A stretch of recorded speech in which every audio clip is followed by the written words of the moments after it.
हमें इंसान जन्म ही क्यों मिला है और हम इस जन्म को कैसे सफल कर सकते हैं, ये सवाल हर एक इंसान के दिमाग में ज़रूर आता है। वो सोचता है आखिर मैं इंसान क्यों बन गया, जबकि सारी सृष्टि में सबसे परेशान इंसान ही दिखाई देता है। बाकी किसी को कोई मतलब नहीं दुनियादारी से, केवल इंसान ही सब दुनियादारी में उलझा हुआ है, अपने मोह बंधनों में उलझा हुआ है। आखिर ये इंसान जन्म हमें क्यों मिला है और इसको कैसे सफल करेंगे, आज इस पर विचार करेंगे।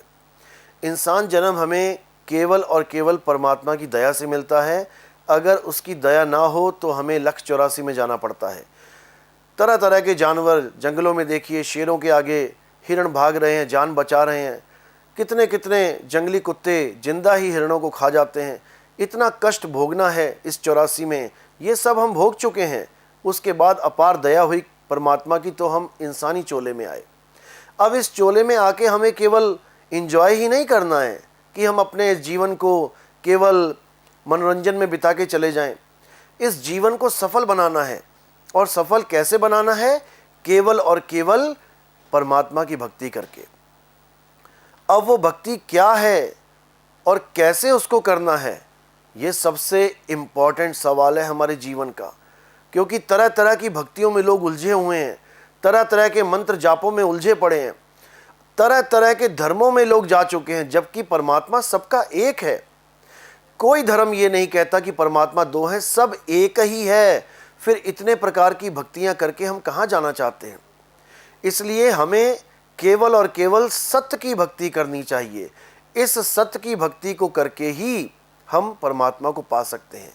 लेकिन सत्य की भक्ति हम तब कर पाएंगे जब हम ये जान पाएंगे कि सत्य है क्या और असत्य क्या है।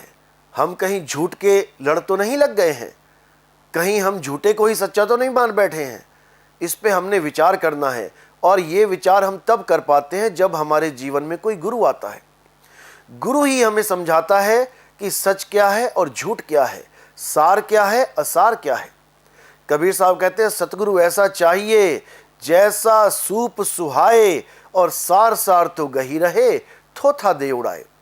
ऐसा गुरु जीवन में आ जाए जो हमें सत्य की भक्ति करवा दे, यानी उस एक परमात्मा की भक्ति करवा दे जो सारे कुल कायनात का एक परमात्मा है, वो दो नहीं है। जिसको साहिब ने बोला भाई रे दो जगदीश कहां से आया, कहो कौन बौराया। हिंदू मुसलमान सिख ईसाई आज झगड़ा करेंगे अगर धर्म के नाम पे, अगर झगड़ा करेंगे एक परमात्मा के नाम पे, तो सच में वो परमात्मा को समझ ही नहीं पाए। वो परमात्मा हम सबका परमात्मा है, वो किसी एक धर्म एक जात का नहीं है। हम उस एक परमात्मा को ना जानने के कारण लड़ रहे हैं, ना कि हम उसको जानने के बाद लड़ पाएंगे। हम कभी नहीं लड़ पाएंगे। जैसे एक पानी के बहुत से नाम रख दिए गए, जल, वाटर, नीर, तोय, पानी।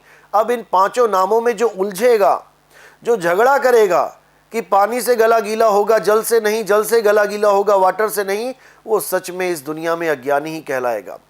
झगड़ा तब खत्म होगा जब हम इन नामों से ऊपर उठ के उस तत्व तक पहुंचेंगे कि आखिर पानी कहते किसको हैं, आखिर जल कहते किसको हैं, आखिर वाटर है क्या। और जिस दिन हम ये जान पाएंगे उस दिन में यकीन मानना हम आराम से हर बंधन से दूर होके एक परमात्मा की शरण में आ जाएंगे।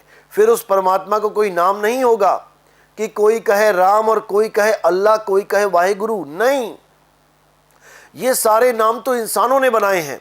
जब आदि मानव था उसके पास कपड़े पहनने को नहीं थे, खाने को कोई दाने नहीं थे, खेती बाड़ी जानता नहीं था, केवल जंगलों में शिकार करता था या फल फूल कंद मूल खा लेता था। तब उस आदि मानव के पास अग्नि तत्व भी नहीं था, पत्थर से पत्थर टकरा के उसने आग जलाना सीखा। तब उसके पास अक्षर कहां थे? उसके पास का खा गा घा ABCD अलिफ बे ते पे उड़ा एड़ा ईड़ी सस्सा हा हा कहां थे? ये अक्षर कहां थे उसके पास? जब ये अक्षर नहीं थे तो कौन से भगवान का नाम था? राम का रा कहां से आया? कबीर का का कहां से आया?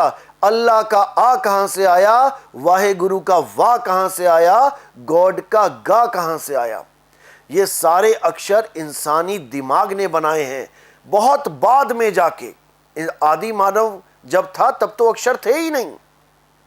वो चित्रों का सहारा लेके अपने संदेशों को दूसरों तक पहुंचाता था। आज भी देखो गुफाओं में कितने चित्र बने पड़े हैं, चित्रों के द्वारा संदेश देता था। धीरे धीरे उन्हीं चित्रों पे उन्हीं अक्षरों का एक नाम लिखना शुरू कर दिया, अक्षरों की उत्पत्ति कर डाली, मुंह से जितने भी अक्षर निकाल पाया उसको लिपिबद्ध कर दिया, हर अक्षर का एक चित्र बना दिया। आज भी हम बच्चों को उन्हीं चित्रों को सिखाने के लिए स्कूलों में भेजते हैं। वो बच्चा वहां सीखता है आ तो वो आ लिखता है, टीचर कहता है का तो का लिखता है, टीचर कहता है ला तो ला लिखता है। वो लिखना सीखता है और उन्हीं अक्षरों के द्वारा आगे चल के भगवानों के नाम बना के उन पे झगड़ा करता है। वो कभी इस बात पे झगड़ा नहीं करता कि पानी को वाटर क्यों कहा, पानी को जल क्यों कहा, पानी को नीर क्यों कहा। वो इस बात पे झगड़ा कभी नहीं करता कि मिठाई का नाम स्वीट और मिठाई का नाम मिष्टी, मिठाई का नाम मीठा क्यों है। उसको मिठाई खाने से मतलब, पानी पीने से मतलब है। लेकिन जब भगवान अल्लाह वाहिगुरु की बात आ जाती है तो ये तत्व को भूल जाता है और अक्षरों में फंस जाता है। और जब तक ये इंसान अक्षरों में फंसा रहेगा ये कभी अपने जन्म को सफल नहीं कर सकता। ये ऐसे ही झगड़ा करता रह जाएगा, ऐसे ही भ्रमित रह जाएगा। तो इसलिए हमें अक्षरों से ऊपर नी अक्षर की साधना करनी चाहिए, जिसके लिए गीता में बताया गया कि हे अर्जुन, इस दुनिया में दो प्रकार के तत्व हैं, एक असत तत्व है और एक सत्य तत्व है। असत तो ये काया जानो, ये शरीर जानो, ये संसार जानो, और सत्य केवल आत्मा है। जब तक हम सत्य को नहीं जान लेते तब तक हम सत्य भक्ति कर ही नहीं सकते। इसलिए सत्य भक्ति करने के लिए हमें ऐसे गुरु की शरण में जाना चाहिए जो आत्मा का ज्ञान रखता है, जो आत्मज्ञानी है, जिसके लिए अध्याय 4 34वें श्लोक में यह बोला गया कि हे अर्जुन, जो ज्ञान मैं तुम्हें बता रहा हूं उस ज्ञान को प्राप्त करने के लिए तुम ऐसे गुरु की शरण में जाओ जिसने आत्मा का ज्ञान प्राप्त कर लिया है, जो सत्य को जान चुका है। जो सत्य को जान चुका है वही तुम्हें सत्य से रूबरू करा सकता है। अन्यथा जितने भी संसार में गुरु हैं वो तुम्हें असत्य से ही जोड़ के रखेंगे।